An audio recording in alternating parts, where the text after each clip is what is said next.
एक सिंपल सा सवाल, क्या तुमने कभी किसी लड़के को देखा है जिसके बाल इतने अच्छे लगते हैं कि उसका पूरा फेस अट्रैक्टिव लगने लगता है और फिर मिरर में देखकर सोचा है यार मेरे बाल ऐसे क्यों नहीं लगते। मैं भी वही सोचता था, हर सुबह बाल सेट करता था, स्कूल या कॉलेज पहुंचते पहुंचते हेयर स्टाइल खराब, इंस्टाग्राम पर रील्स देखता था, सबके बाल fluffy, volume perfect, hair line perfect, और फिर लगता था कि शायद मेरे जेनेटिक्स ही खराब हैं। लेकिन कुछ टाइम बाद मुझे एक बात समझ आई, एस्थेटिक हेयर कोई सीक्रेट प्रोडक्ट से नहीं आता और ना ही 5,000 रुपए के शैम्पू से, बल्कि कुछ बेसिक मिस्टेक्स अवॉइड करने से आता है जो 90% लोग रोज कर रहे हैं। पार्ट नंबर 1, सबसे बड़ी गलतफहमी। सबसे पहली गलती, लोग सोचते हैं कि एस्थेटिक हेयर का मतलब है लंबे बाल। एस्थेटिक हेयर का मतलब है हेल्दी हेयर। तुम्हारे बाल शॉर्ट हो सकते हैं, मीडियम हो सकते हैं, लेकिन अगर हेल्दी हैं तो ऑटोमेटिकली बेटर लगेंगे, और अगर डैमेज्ड हैं तो दुनिया का बेस्ट हेयर स्टाइल भी उन्हें सेव नहीं कर सकता। पार्ट नंबर 2, हम सब क्या करते हैं। एक नॉर्मल टीनेजर की रूटीन देखो। सुबह उठता है, बाल उलझे हुए, फिर जल्दी जल्दी कॉम्ब, कभी कभी गीले बालों पर फोर्स,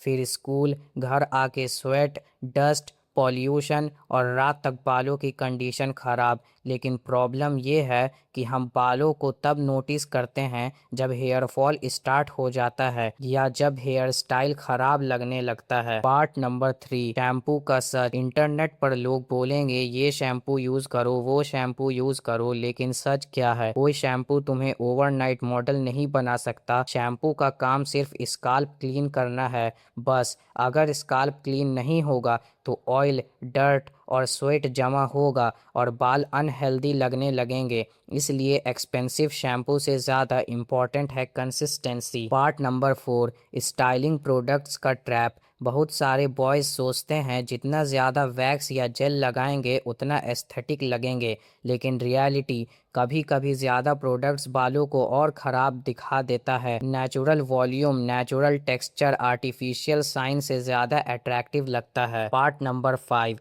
स्लीप का कनेक्शन। अब एक चीज़ जो लोग इग्नोर करते हैं, स्लीप। सोचो, तुम एक्सपेंसिव शैम्पू यूज़ कर रहे हो, ऑयल लगा रहे हो, हेयर केयर कर रहे हो, लेकिन रोज़ 4-5 घंटे ही सो रहे हो, बॉडी रिकवर ही नहीं कर पा रहा। हेयर ग्रोथ और ओवरऑल हेल्थ पर भी इफेक्ट पड़ता है। इसलिए एस्थेटिक हेयर बाथरूम में नहीं, बेडरूम में भी बनता है। पार्ट नंबर 6, डाइट का रियल रोल। अब सच सुनो, तुम्हारे बाल भी तुम्हारे बॉडी का पार्ट हैं। अगर बॉडी को प्रॉपर न्यूट्रिशन नहीं मिलेगा तो बाल भी सफ़र करेंगे। प्रोटीन, फ्रूट्स, वेजिटेबल्स, वाटर्स, ये बोरिंग लग सकते हैं, लेकिन यही चीज़ें लॉन्ग टर्म में डिफरेंस क्रिएट करती हैं, कोई मैजिक। और part number 7, the social media problem. सबसे डेंजरस चीज़, कंपैरिजन। तुम इंस्टाग्राम पर किसी इन्फ्लुएंसर के बाल देखते हो, लेकिन तुम्हें पता नहीं होता लाइटनिंग क्या है, एडिटिंग कितनी है, प्रोडक्ट्स क्या यूज़ हुए हैं, कैमरा एंगल क्या है, और फिर तुम अपने रियल हेयर को कंपेयर करने लगते हो।